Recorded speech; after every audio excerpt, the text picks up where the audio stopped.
just thought I could do a better job. I've been doing litigation for about 10 years in civil litigation. I'd been working at a law firm called Barron and Budd, and done toxic tort work for a decade. So I had been all over our state, all over. In fact, I'd been in multiple states working on cases, doing litigation constantly. So I felt like I would be a good fit for a trial bench. And then I thought, frankly, that I simply had a better temperament than the incumbent, and that I do remember the incumbent. so I just kind of thought that, hey, this is something that I can do. I'm qualified for it, and I simply thought that I'd be a better judge than the guy who held the job, and that's why I ran. Good. Uh, Let the public know a little bit. What is toxic torts? Are you Toxic talking tort, about? just generally, just not because we don't get bogged down too much and stuff Right. like that. But toxic tort would be like, say, pursuing cases on behalf of people who've been injured by chemicals and or substances that cause disease. In my particular case, I was working exclusively on asbestos cases. So people that had been exposed to asbestos that had either contracted asbestosis, lung cancer, or the most lethal form of asbestos disease is called mesothelioma. There is no cure. It is a form of cancer that when it grows, it either grows in the lining of the lung or the lining of the abdomen. Essentially, as it grows, it turns the lining of your lungs or the lining of your abdomen into something very uh, rigid, like an orange peel, and your lungs can no longer expand, or your abdomen can no longer expand. Your body, like a lot of forms of cancer, you start building up fluid. So the victims of mesothelioma, they often suffocate to death. They literally drown on their own body fluid, or they simply die from the aggressive growth of the cancer. It's You've probably seen those types of ads on television stuff for mesothelioma, and it is asbestos cancer, and it's deadly every time. I used to represent people like that, people like working folks, just like my dad. I come from a blue collar family. My dad's an auto worker. My grandfather's an auto worker. My uncle was a pipe fitter. My aunt still manages a Chrysler plant today in Kokomo, Indiana. So I got to represent people when I was in private practice who were just like my parents and my grandparents and my whole family. So it was an honor to do that, to represent working people who unfortunately had been exposed to a toxic substance that was causing them illness or death. So that's what I did for a decade. I remember your firm. Your firm was very good at getting substantial recoveries for those victims. I wouldn't want to go that way. Yeah, I mean, it is horrific to watch somebody suffocate basically to death. And then obviously, if you've ever seen somebody, cancer is always bad for people that have to deal with chemo. And a lot of people try radical pneumonectomies where they actually have a lung removed in an effort to prolong their life. So it's very aggressive. It's horrible to watch happen. Cancer is bad for all forms of cancer are bad, but some are more aggressive and than others. And mesothelioma is super aggressive, and it's always devastating to watch. So, That's tough. I know my wife had cancer, and it wasn't that particular type, but I've known people who had cancer, and it's the whole family suffers. yeah. Okay, uh, give us an idea of some of the judicial accomplishments you've done and made since you've been on the bench. Well, I've been on the bench now for almost 11 years. At the end of this year will be 11 years. In the time that I've been a judge, and I'm really, really proud of this. I've I've put about it's a little over 420. I don't have the exact count, but I know I'm over 420 now. Jury trials that have actually gone to verdict in the time that I've been a judge. And in the George Allen Courthouse, the Dallas County Civil Courthouse, I have put more cases to jury verdict than any other judge in that courthouse in the time that I have been that I have served. I'm proud of that. I don't want to claim that I'm outworking my colleagues. I just want to be able to say that they're not outworking me. So I have taken my job seriously since the moment I took it. You take that oath of office, you put on that black robe, and you have responsibilities, and that's to work. Number one responsibility is to get your job done. So if I have people come into my court and both sides announce ready, then we get after it. That's what taxpayers expect me to do, and that's what I'm proud of my record as far as the productivity on the bench. I have tried over 1,600 non-jury cases since I've been a judge too. So not only do I have jury trials, but non-jury trials as well. Um, the public may not know this, but you can actually go to dallasbar.org. The Dallas Bar Association, the bar association for essentially the city of Dallas proper and Dallas County, lawyers review and rate judges based on their performance. And if your listening audience would go to dallasbar.org, they can pull up my bar review ratings. I've been rated every year starting in 2000, not every year, I'm sorry, every other year starting in 2009. So they can see ratings going 9, 11, 13, 15, and most recently 17. And I'm consistently rated one of the best judges in Dallas County among the judges that are at George Allen. I don't say that to brag. I just say it that, you know what, the public in general, and especially the lawyers, they seem to appreciate the job that I'm doing. And I'm trying to do my best. Evidently, you're doing a very good job. Share with us how George Allen Courthouse was prior to 2006. Well, I certainly don't want to get in the business of, because I'm a Democrat, and I don't want to say, because it's certainly not true that 2006 wasn't a wave election year. All right. So Democrats took total control of basically the judiciary in the 2006 election. It was a wave election. And it's not like Democrats haven't suffered from wave elections too. I mean, we all know what happened to Barack Obama in 2010, and 2014 wasn't a great year for Democrats either. So I certainly don't want to say, and I would never,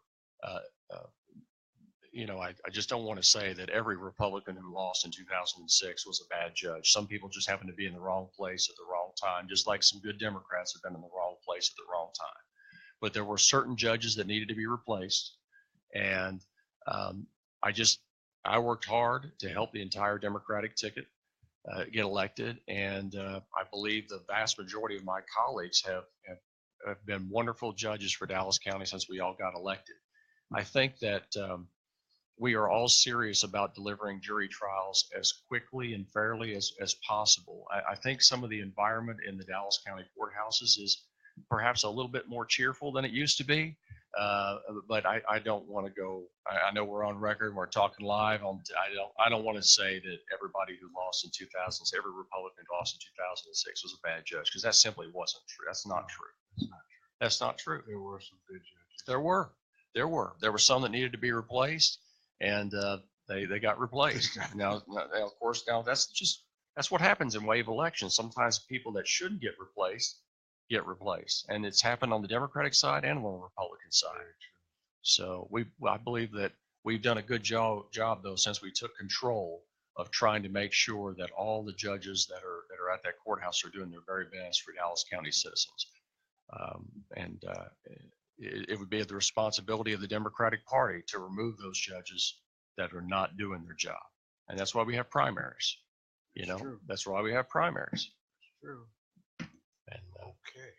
Well, I can say this much. Prior to 06, one of the issues in the community was, in fact, by many Dallas citizens voicing that they didn't think they got a fair shake. That's disappointing when you hear that, because most people, all they really want is to be able to tell their side of the story. That is true. And in my mind, if you want to be a good judge and you're serious about delivering justice to everyone, then your strike zone, just to kind of say, talk in baseball terms, your strike zone has to be the same for everybody. You can't you change your strike zone depending on the batter in the box. There's no such thing as white justice, black justice, Hispanic justice, Asian justice. There's just justice. The justice system is there for everybody. You don't have differences for rich people over poor people, plaintiffs' lawyers over defense lawyers. If you're serious about being a judge, then you have to be serious about making sure that everybody has a fair day in court. We don't owe each other livings as Americans. We owe each other, though, in our justice system, and that is this: everyone deserves a fair opportunity to be heard. If there are any judges out there, whether they be Democrats or Republicans, who aren't serious about making sure that happens every day on the job, then they don't need to be judges anymore. That's the way I feel about it. A lot of people share that same conviction. You're you're active in the community and you participate in a lot of things over the years. Would you share with us some of those activities?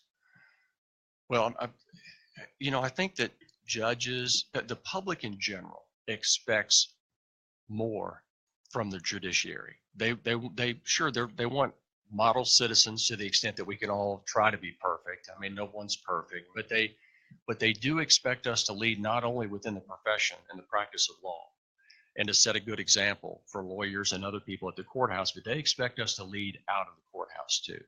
And I'm proud of what I've done outside of the courthouse. Even before I became a judge, I was very involved in Habitat for Humanity. I've been a volunteer since 2004.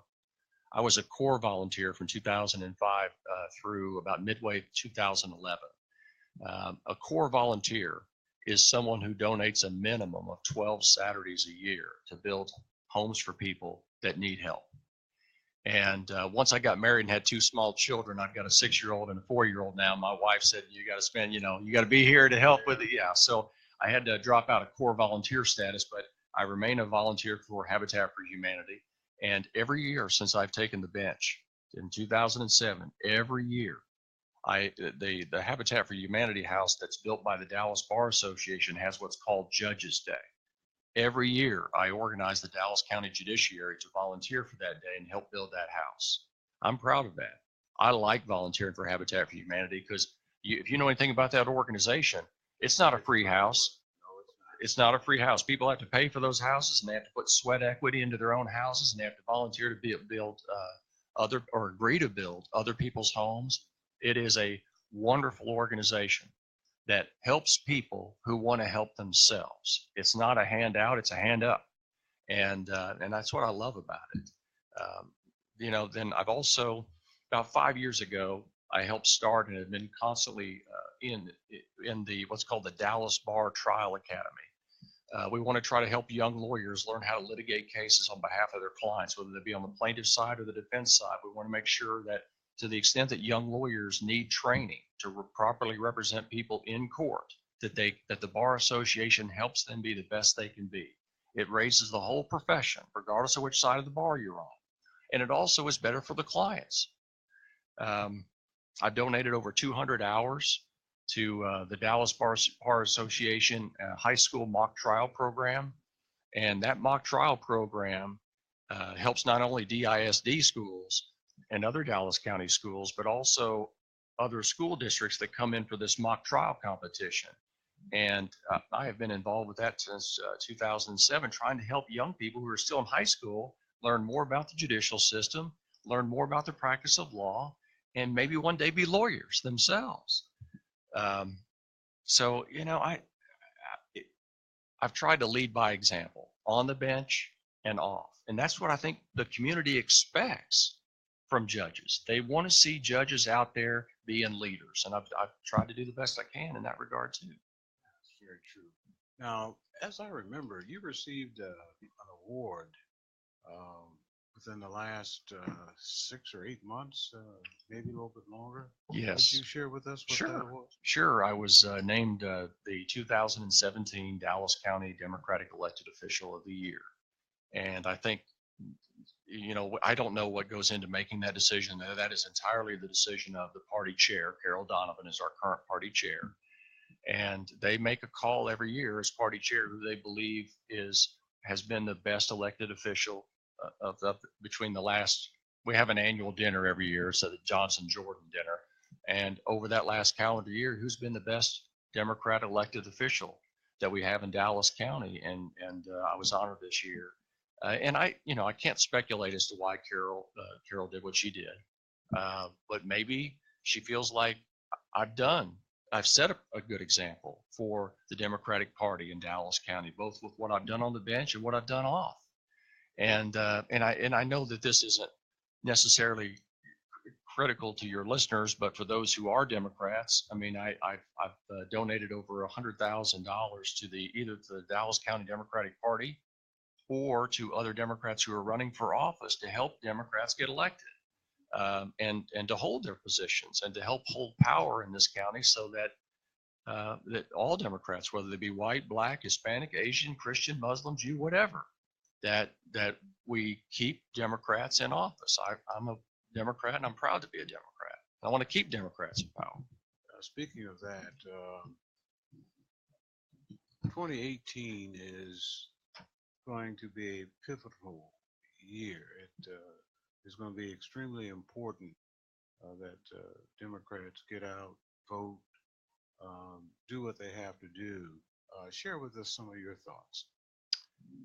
I agree that 2018 is a critical election year, and I don't know at this time. Obviously, we do have some candidates for governor. I don't know if the Democrats have fielded a candidate yet for attorney general. We know that Beto O'Rourke, I'm sorry, is running for United States Senate against Ted Cruz.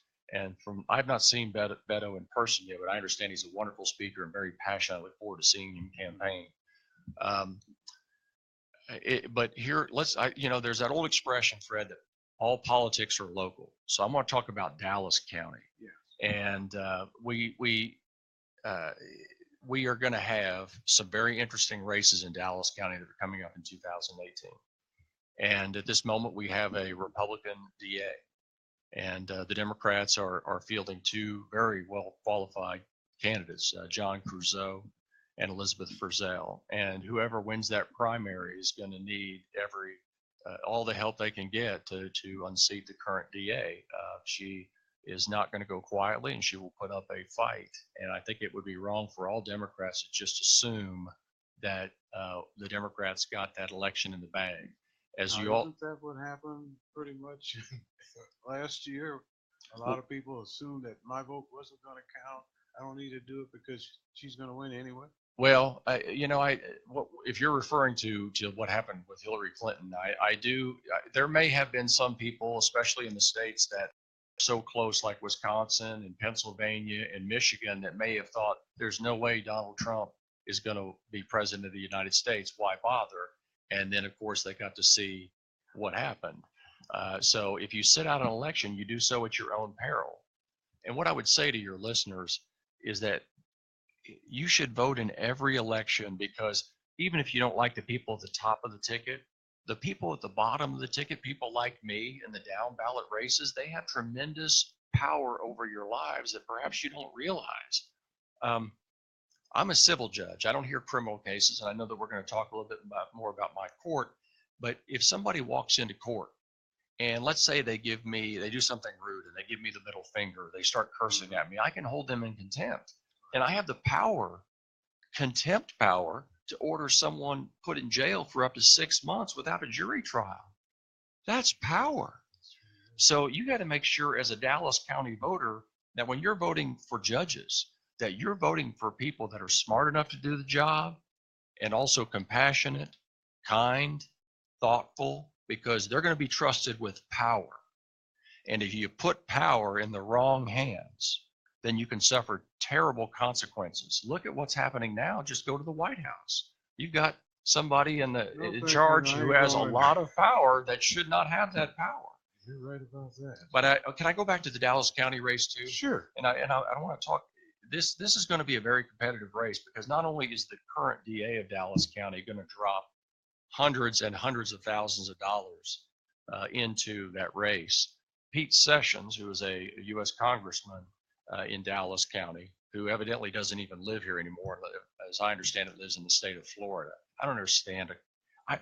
Whether you're a Democrat or well, I don't believe that the congressional rules require that you live in the district, or if he does live technically in the district, he may have an address, but from what I understand, he actually lives in Florida. I don't know how many people have told me that Pete Sessions doesn't even live in Dallas County. I don't know about you, and really, I would think that Democrats and Republicans could all agree that carpetbaggers are a bad thing. And what I mean by carpetbaggers is basically people that don't live in the district trying to run and hold power. They're not even a member of the community anymore. They don't live here, but they want power. They're trying to hold power when they don't even live among their constituents anymore. That's absurd for Democrats and Republicans.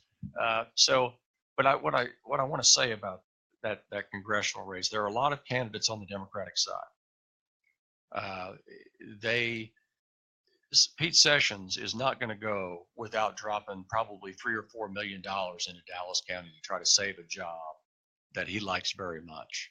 The RCCC, Republican Congressional Campaign Committee, as well as the Sessions campaign, are just going to drop millions of dollars into Dallas County in an effort to save his job. His congressional district voted for Hillary Clinton. He knows he's got a fight on his hands. So again, all your voters listening out there, your vote matters in 2018 big time. You don't want to sit it out just because it's a gubernatorial year. And even if the Democrats don't end up having a great candidate for governor, we've got a great candidate for senator. And then, by the way, I happen to know one of the gubernatorial candidates, Jeffrey Payne. I know he's a passionate young man. I don't know any of the other gubernatorial candidates, but hey, look, even if you're not happy with the gubernatorial candidates, we've got a good senatorial candidate. I'm sure the party's going to come up with a good attorney general candidate, but we got great local candidates. So if you're a Dallas County voter, put it on your calendar, make sure you show up and make sure you vote, because your vote does matter in 2018, big time. Is there a way that we can change that rule whereby the congressman does not have to be an actual resident of the district? Well, and I don't want to speak out of turn because I don't have the congressional rules here in front of me. And perhaps I misspoke. Maybe the congressional rules do require that they actually have a residence within the district, but I have been told that they don't. But if they do, let's say that that's right, that they've got to have a home there in the connection. Right. Let's say that he does have an apartment or he rents an apartment. If he's not really living in the district anymore, and I can't tell you how many people have told me that he lives in Florida. I know he's going to be confronted with that in the campaign. If that's true, he should just own up and tell people the truth. You know what? This address that I have in this congressional district, I may spend 2 or 3 weeks here in a year, and the rest of the time is all in Florida or it's all in Washington, D.C. And oh, by the way, I really don't give a damn about you people. You know, if he was just being honest. That's being honest. Yeah, that's being honest. I mean, you just not. The Metroplex Marines dinner out at Love Field last week. And when they announced him and he stood up and everything, and, you know, Marines can be very salty. You know, oh, he's here? He must have come just to make an appearance and go back to Florida. So, I mean, you know, people are getting the message that he really doesn't have their interest. Well, and again, I think this is something that is shared by both sides of the political spectrum. Sorry. Democrats don't like it. Republicans don't like it. If you're not going to live among your constituents and know their daily needs and daily pains and struggles and everything else, and you want to live a holiday lifestyle, and you really aren't among the people anymore that you represent, well, nobody likes carpetbaggers. You know, they just don't like them, and that's on both sides of the political spectrum. So I think I'm surprised the Republicans aren't challenging him, to be quite honest with you. A primary opponent. Well, he's got a lot of money, and then he's got a lot of money in the bank. But I would think that Republicans within his district, if it's true that he no longer lives among them, that they could find somebody better qualified who actually will live among the community and try to address their needs rather than do it long distance from Florida or Washington, D.C. But hey, I'm not running for Congress, so let's. Well, somebody's going to have to do that. But, for right now, let's talk about the Dallas County judiciary, how it is set up, how it's structured, and how effective it is now with the Democratic Party in power. Well, obviously now the initial layer of judiciary, I can't really talk too much about the municipal judiciary, but there always are, just to talk general overview for your listeners, you have municipal courts. So if you're in Dallas County, you're going to have municipal courts in Garland. You're going to have municipal courts in Mesquite. They would handle such things as, like, say, Class C misdemeanors, speeding tickets within the city limits. The city of Dallas has a municipal court system. These are lower level criminal cases or civil infraction type of courts. Now, as far as the county system is concerned, we have Justice JP courts or Justice of the Peace courts, often just generally referred to as JP courts. They also hear, Class C misdemeanors and or smaller type criminal cases, and then they have some civil jurisdiction as well, up to $10,000 in value, small claims, if you will, small claims court. Then from there, you have the county criminal system and the county civil system. You have state district judges. Now, Dallas County, and most urban jurisdictions are like this. Tarrant County is the same way, where we are right now. They have complete separation in their benches. Judges that hear only criminal cases, judges that hear only family cases, judges that hear only general civil cases. Now, if you go out into rural areas of Texas, you might have certain district judges that hear criminal, civil, and family all in the very same courtroom, all with the same judge. But in Dallas County in particular, you have the Dallas County Criminal Courts, you have the Dallas County Criminal District Courts. The county courts would hear misdemeanors. The criminal district courts would hear felonies. All right. And then over on the civil side, you have the family district courts, and the first part of it gives it away. They're family district courts. That's where you would have divorce, child custody, child support type issues. And they also have administrative judges in the family system. And then you have the general civil courts. Now, there are 13 district civil courts in Dallas County, and there are 5 county courts at law. I'm one of the 5.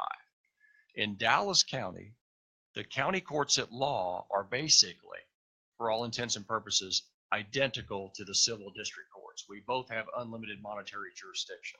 Most county courts at law are limited to $200,000 or less in value. That's not the case in Dallas County.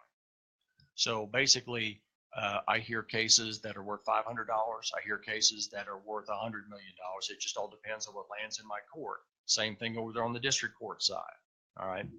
Now, the county courts at law are not only unique in the sense that, at least in Dallas County, that we have unlimited monetary jurisdiction, but for your listeners, again, the 5 county courts at law hear appeals from the JP court.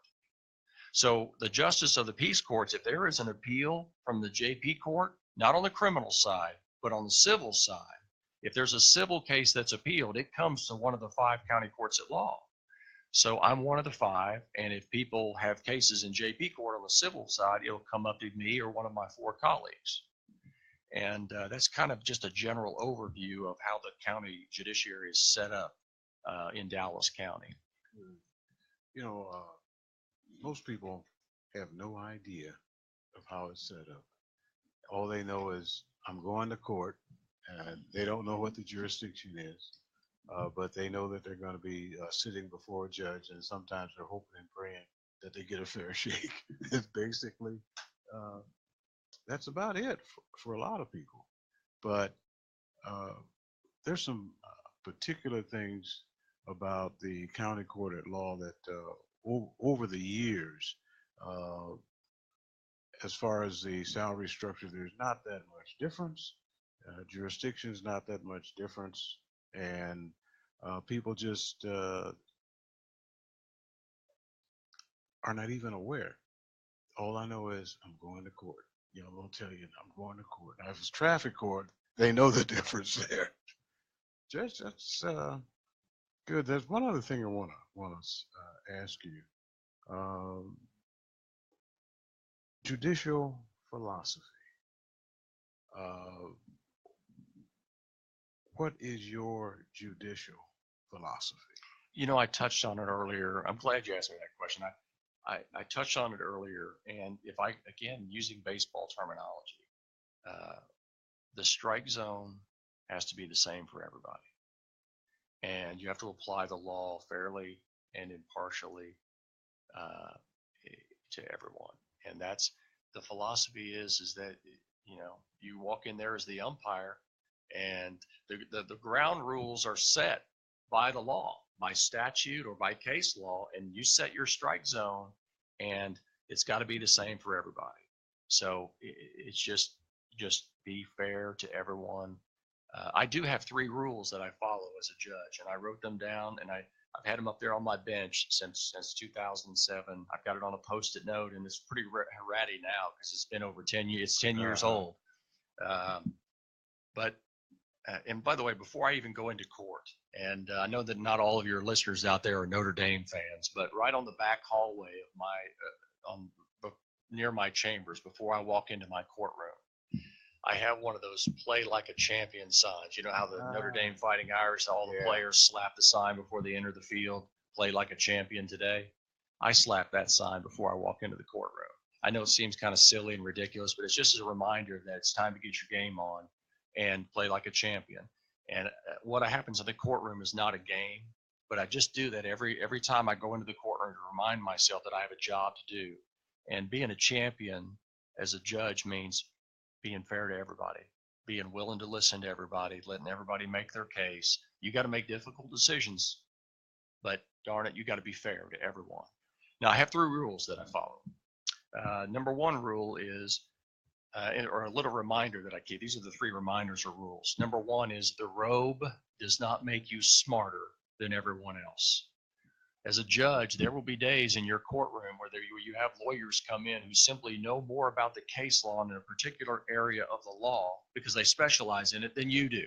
You're considered to be the expert in the courtroom, but look, the law is vast.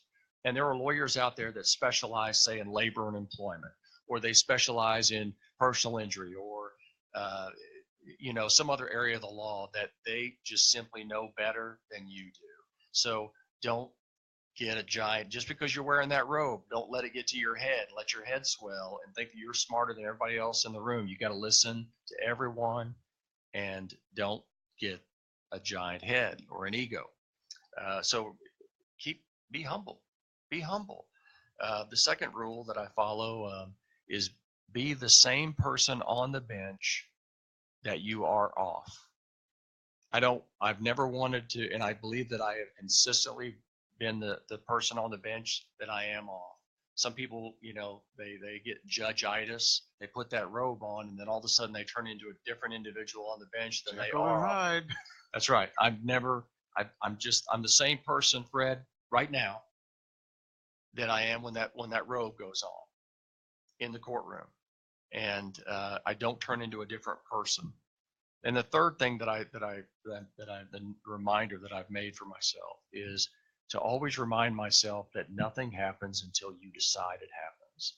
There are people that are going to come into the courtroom all the time trying to pressure you to make decisions. You should rule when you're ready to rule. Be comfortable when you rule. Don't let lawyers or parties push you around because you are the chief in the teepee. Nothing happens until you decide it happens. And that's what you've got to be. You got to be in control of the courtroom. That doesn't mean that you got to have the big ego. That doesn't mean you got to let it go to your head. You got to be a nice person, but you do have to be in charge. And that's what people look for. They look for judges that are decisive and thoughtful. And I feel like that I'm hitting those notes, so to speak. Now, people, they want a decision. They want a decision that win or lose. This is what people tell me. Win or lose, I had my day in court. Did you understand why you won? Oh, yeah. Did you understand why you lost? Oh, yeah. That's what they're looking for. Fundamental fairness. It is, and I certainly can't speak for my colleagues. It is very, very difficult sometimes because you don't have time while you're up there on the bench to explain every decision that you make, and really what lawyers and parties are entitled to is a ruling, not an explanation. But I do take the time, especially in pro se litigant cases where I have individuals coming in to represent themselves without legal counsel. Sometimes I will explain to them if I have time, because sometimes the dockets are heavy. I've got to move on to the next case. I'll take the time to explain to them why they won or why they lost their case, if I can. Again, all judges are. I mean, if you've got 40 cases to hear that day, you've got to. But the importance is what you have to do as a judge is when you call a case up, that's your focus for the moment. Even if you got 39 other things to hear, you got to focus on the case in front of you, and then make a decision, and then move on to the next case. Now, if you happen to have time to be able to answer people's questions as to why they lost, then you can take the time to do that. And I try, depending on the circumstances. I can't always do it, though. Now, there's something that you do that I haven't seen many judges do. You've passed out 35,000 copies of the Declaration of Independence, the Gettysburg Address, and the Constitution since 2008. Share with us what made you start doing that? When I first, it was shortly after I took the bench in 2007. I happened to be reading USA Today, an edition of USA Today, and there was a poll in there where a little over 1,000 Americans have been polled about what's actually in the Constitution of the United States of America. Mm-hmm. And they focused on the First Amendment to our nation's Constitution, which gives every American 5 rights. You know, freedom of speech, free religion, freedom of the press, freedom of assembly, and right to petition your government. That's all in the First Amendment. Now, of course, as Americans, Fred, we have more than 5 rights, but we get 5 of our rights from the First Amendment. Of the 1,000 Americans polled that particular day, 29% could not articulate one First Amendment right they had. Today, the First Amendment Center, and your listeners can look this up at firstamendmentcenter.org. They do polling pretty much every year on the American people, and they find on average about 30%, year in and year out, about 30% of Americans cannot identify a First Amendment right they have. When they're asked what's in the First Amendment, 3 out of 10 can't do it. Going back to the poll done by USA Today, once people were specifically prompted on the rights in the First Amendment, only 64% knew that freedom of speech was in the First Amendment, 19% freedom of religion, 16% freedom of the press, 16% freedom of assembly, and 3% right to petition your government. So that was an alarming amount of ignorance. Also, in that same poll, 97% of Americans thought that freedom of religion was important, but only 56% thought it applied to all religions. Wow. So I felt like, you know what? This is another way in which I can lead as a judge. So I ordered 5,000 copies of our nation's Constitution, along with the Declaration of Independence and the Gettysburg Address. It's all part of the same booklet. And I started passing it out to everyone who shows up for jury service in my court. And whether they serve on the jury or not, they leave with a copy of the Declaration of Independence, the Gettysburg Address, and our nation's Constitution. And then I encourage them to take more to pass out to their children and their grandchildren. Dallas County doesn't pay for them. I do with my campaign funds. And I've gone to high schools. And in fact, on election day last year, I went to Mesquite Horn High School for 2 2-hour sessions in their government class to help teach their government class.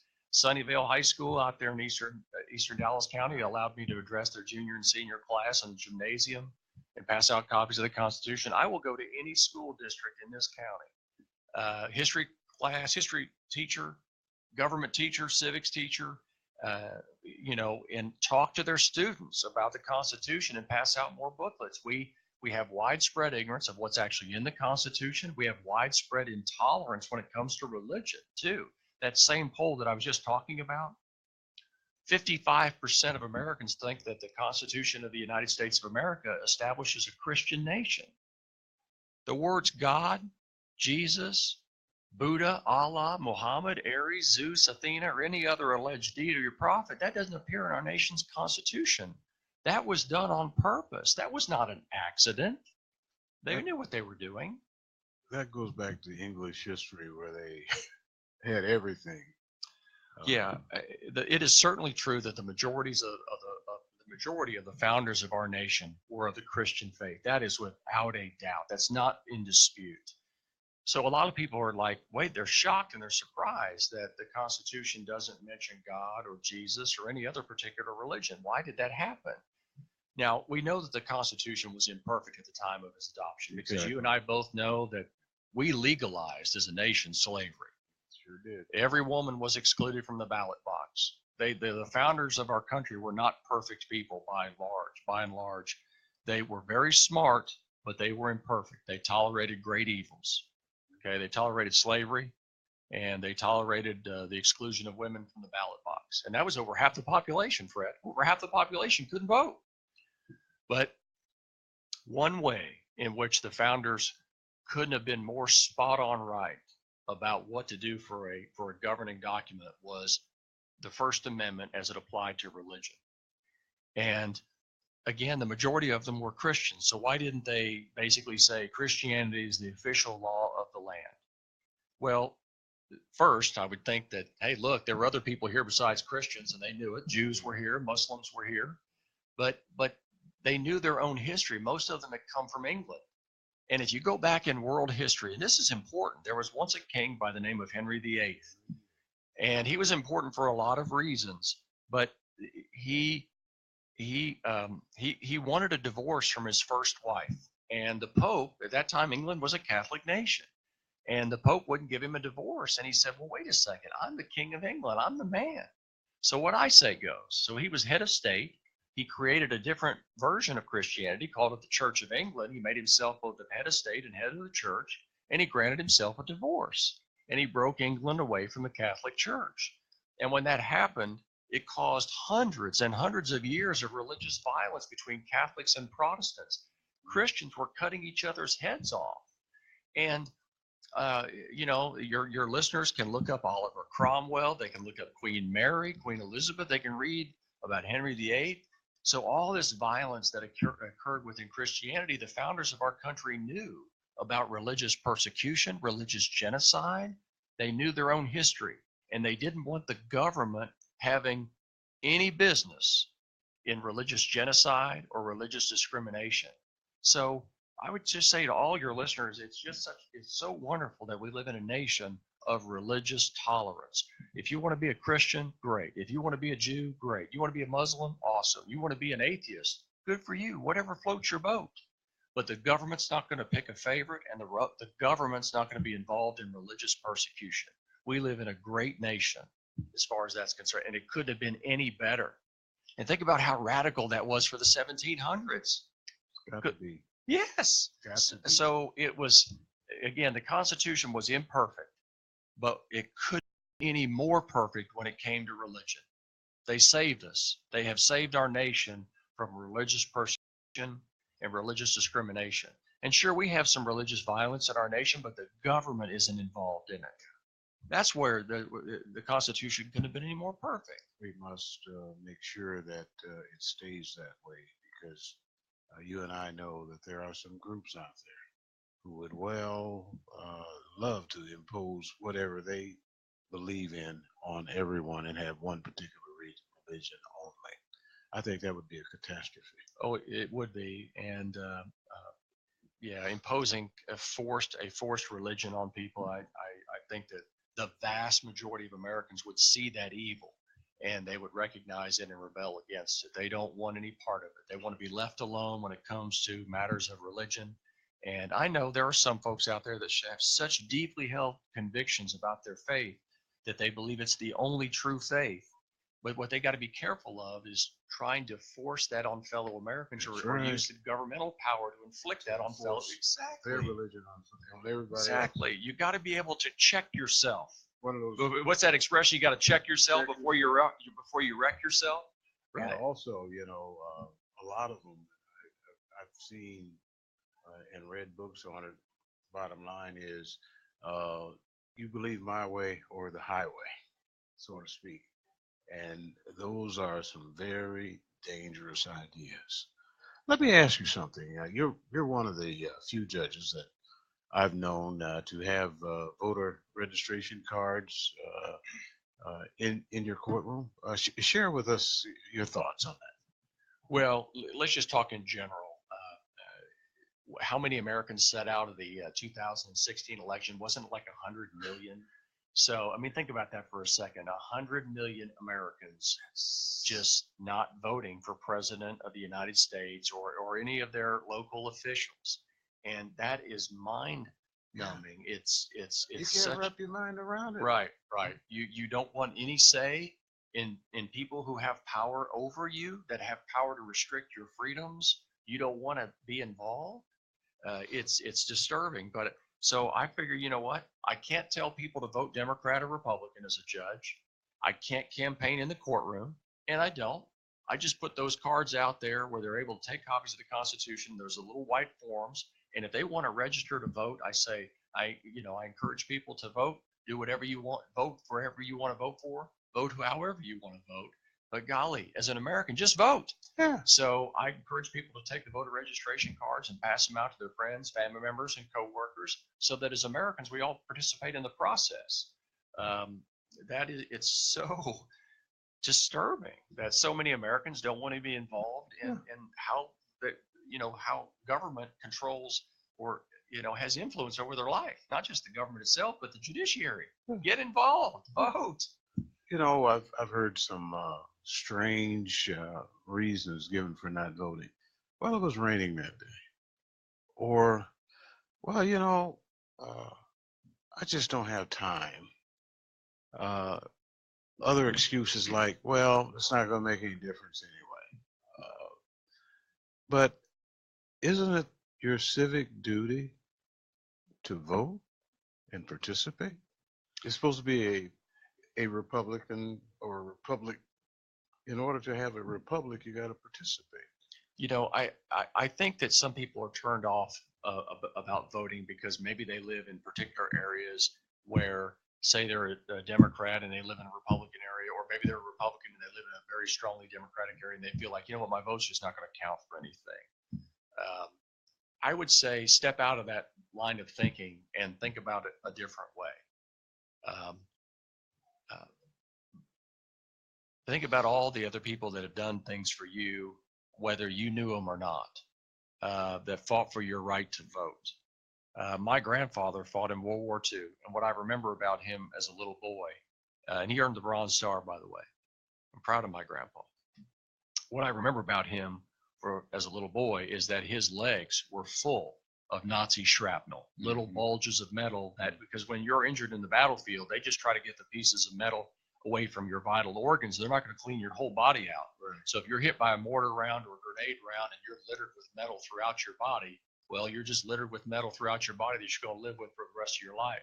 And he had little bumps on his legs and some of them in his arms too, where the shrapnel was trying to get out through the skin, but the pores of the skin don't allow metal to get out. And I'll never forget what my grandfather did for me and what he did for all fellow Americans. I have two bailiffs in my courtroom. One of my bailiffs' names is Hollis Edwards, and he's a former high-ranking officer in the Dallas Police Department. And he also served, I think, either 6 months or a year in Vietnam. And I think about what that man he did for me even before I was born. He was over there in Vietnam up to his knees in rice paddies and poisonous snakes, being somewhere where he didn't want to be as a very, very young man, fighting on behalf of our nation. And I would just say to all your listeners out there, even if you live in an area where you feel like your vote isn't going to count very much, and I can't honestly look at you if you do live in one of those areas and say, come on, your vote counts. I can't be a liar. I can't look at people and say, if you live in a 35% Democratic area and you're a Democrat, that your vote necessarily is going to defeat the Republican. I can't lie to you, and I won't. Right. But what I would tell you is vote every time just to honor those people in your family, or your friends or your neighbor. Honor those people that have done things for you by potentially risking their lives for your right to vote and for the service that they've provided. Just recognize them and honor them all the time. Show up every time and vote, just to express your opinion, because people did things for you to make sure that you always have the right to vote. You need to show up every time to honor those friends, family members, and other loved ones who have done things for you maybe before you were born. You're right. We have something in common. Both of the men that I call dad, one, my father, and my father-in-law, both of them were at the Battle of the Bulge. My dad was a full bird colonel, and he was under the command of George S. Patton. My father-in-law, he was a sergeant. And growing up, knowing that, they fought, and the Bulge was a crucial battle. The Germans were so effective that they came within 100, maybe 150 yards at the most, of seizing a gasoline dump, which would, if they had got it intact, the U.S. Army would have been defeated and had to retreat. And and I know that civil rights was something that was totally not universal at that time period. But they fought hard, they fought for their country, because they believed that their country had a better future coming. Yeah, I mean, so you know, again, you honor those who came before you when you vote, and then there are particular folks within our community that you got to recognize the struggle that occurred in American history for you to get the right to vote. I mean, Sure. women, the people that are listening right now who are women haven't had the right to vote even 100 years in our country. Exactly. And they still don't, you know, as you know, there are disparities in what women earn versus men who do the very same job. You know, women still haven't reached true equality yet in our society. So, you know, if I were a woman, then I'd be like, I'm gonna vote every damn time. And obviously, we know the struggles of African Americans in American history. Even after African Americans earned the right to vote, they've constantly been harassed with poll taxes, literacy tests, get rid of the polling locations in their areas, make them travel further, reduce the number of early days of early voting, constantly messing with African Americans to make it unbearable, annoying as hell. And I would say to those folks, spite the bastards and stand in line until you have had your say, and until you have voted, don't get out of that line. Spite the bastards that are trying to screw with you and mess with your right to vote. You're right. I remember the 2008 election, and being a precinct chair, I had not seen voting lines that long in my life. Some of the people who were in line, the lines were in the school, out the door, all the way out to the street, and wrapped around the entire city block. And the turnout and that level of participation, it was pretty much unheard of until then. But we need to understand that we're going to have to do that all the time in order to protect what we have. And I will go on record and say this, okay? There's an old expression, you don't miss your water till your well runs dry.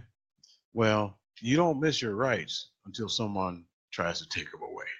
So we must do a better job in getting out that vote. And 2018, I think it's a crossroads.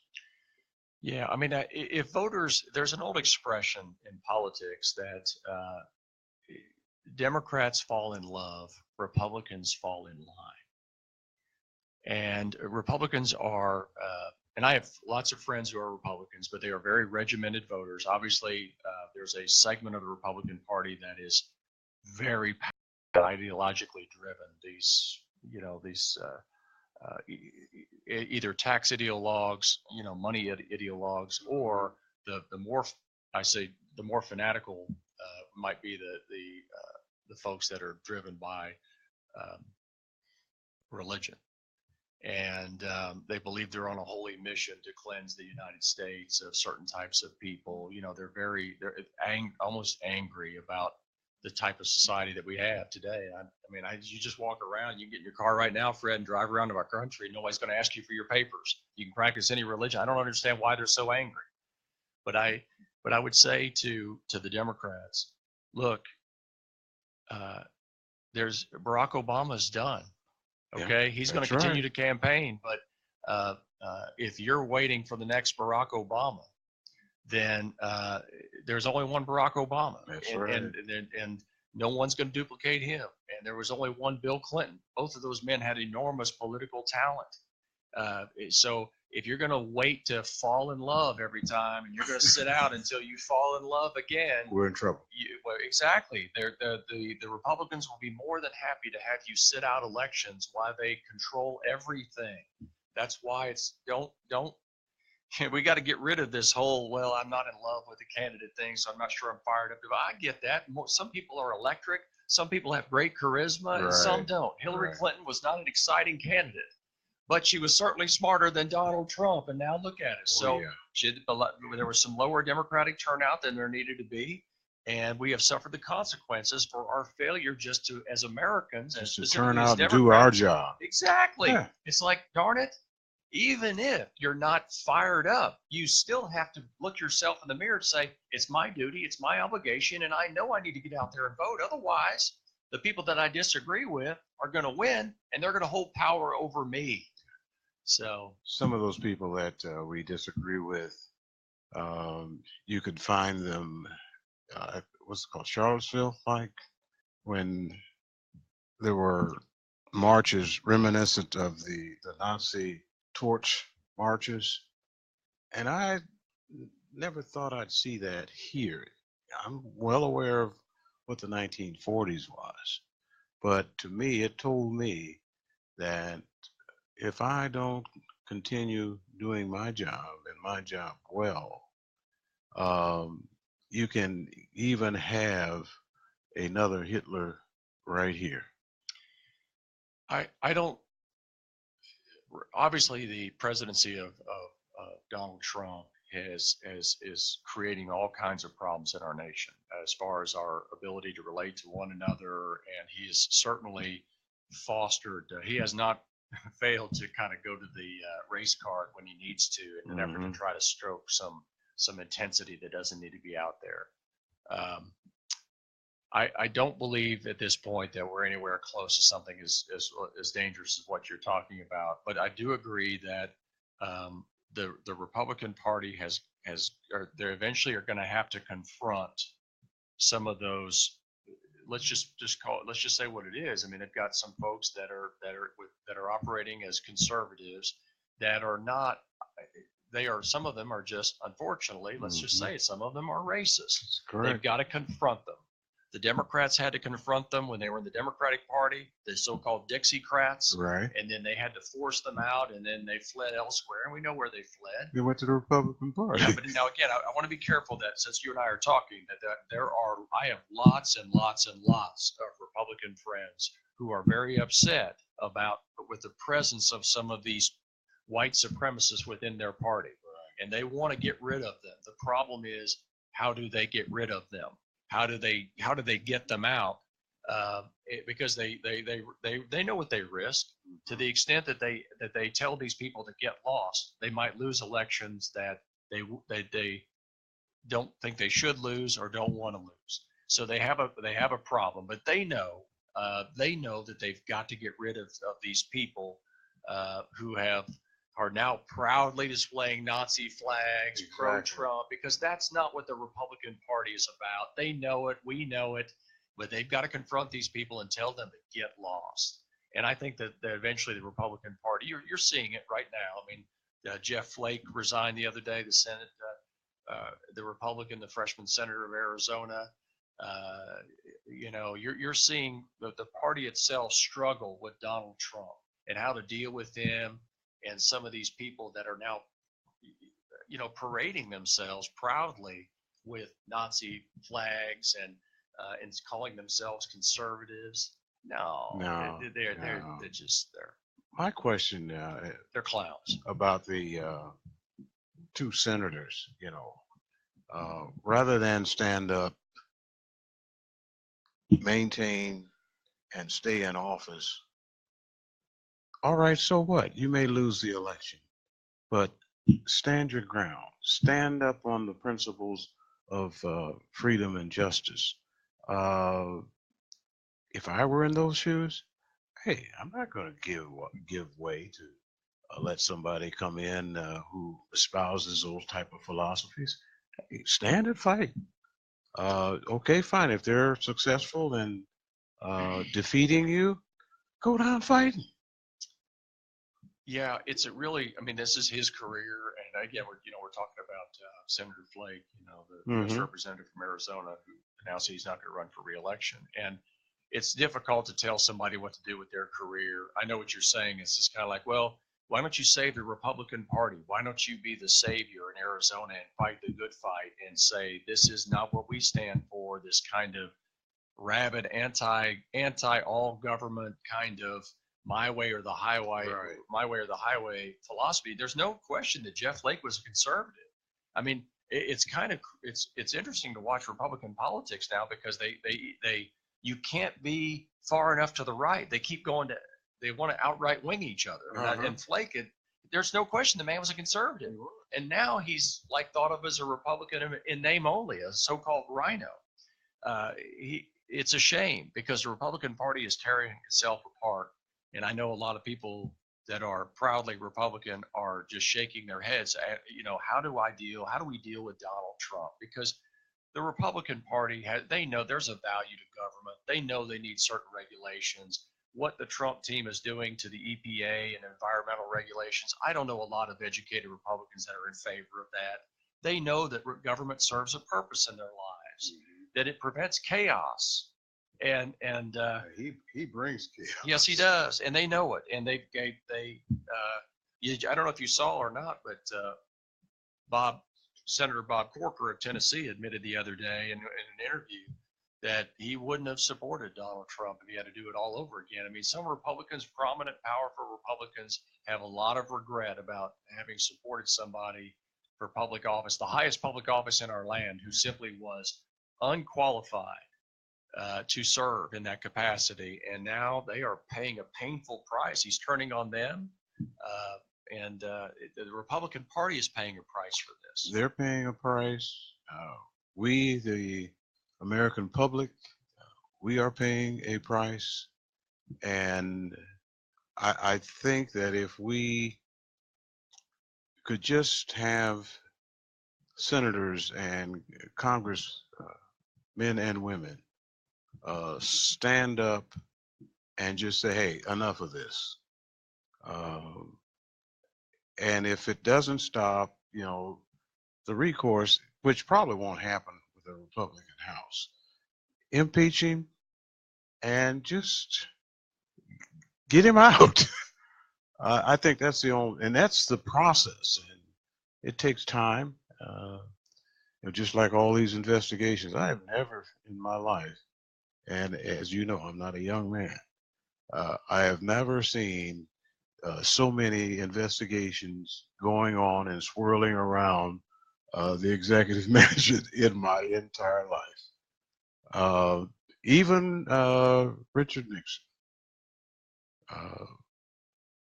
was not anywhere near as troublesome as the current president. I'll go on the line and I'll tell anybody that. But we want to thank you for coming in and talking with us today. Let it not be the last time, and we wish you well. We do know that you have an opponent. Would you address that issue just for? Well, I do have. I found out last week that I evidently am going to have somebody run against me for County Court of Law number 4. It's unfortunate, and the person has essentially been recruited by a couple of lawyers who were unhappy with the decision that I made in a medical malpractice case, which was affirmed by the Court of Appeals. I know this. I know I'm a good judge. I know I'm a good Democrat, and if Democrats get out to vote, and people that care about the type of judges that we have, then I know that I'm going to win that race. And I would ask your listeners politely to vote for Ken Tapscott, County Court of Law number 4. And I also want to say something else to them. I'm the presiding judge of the Central Jury Room next week. So I'll be swearing in everybody who shows up for jury service at the George Allen Courthouse next week. So if you've got a jury summons out there, please show up for jury service. We need everyone in Dallas County to show up. We have about a 15 to 20% attendance rate. And the same thing that goes for jury service applies like what we talked about for voting. Show up because it's your duty as a citizen, but show up to honor those who sacrificed for you to be able to have jury trials and to sit as jurors to help decide cases in Dallas County, whether it be criminal or civil. Do your civic duty and encourage your friends, family members, and coworkers to do the same thing. Okay. Well, thank you, Judge. We're going to go to break for about 2 minutes, and then we'll be back. All right. Thank you again. Mm-hmm.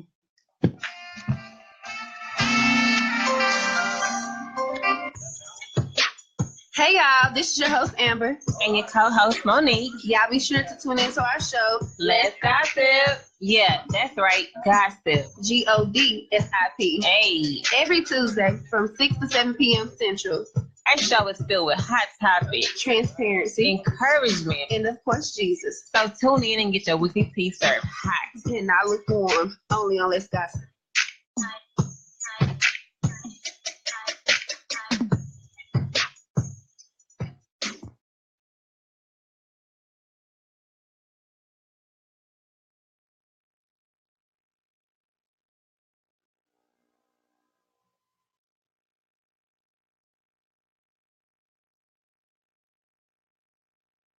Back in my day, we advertised like men. Get up on the rooftop and use what we called lung fire. Come and get it! Nowadays, they got what's called the internet. It goes worldwide. And on this internet is what's called fishbowlradio.com, a network of over 100 personality-driven radio shows. Now that's a lot of lung power. Sounds like a good way to get the word out about your business. Call them, 817-633-4880, and jump in. The State Fair of Texas now has printed home tickets. Can you do one with more emphasis on the word print? And smile, please. Take 24. Go online to get your printed home That sounded like you said print, not print. Let's go again. ticket. Get your State Fair of Texas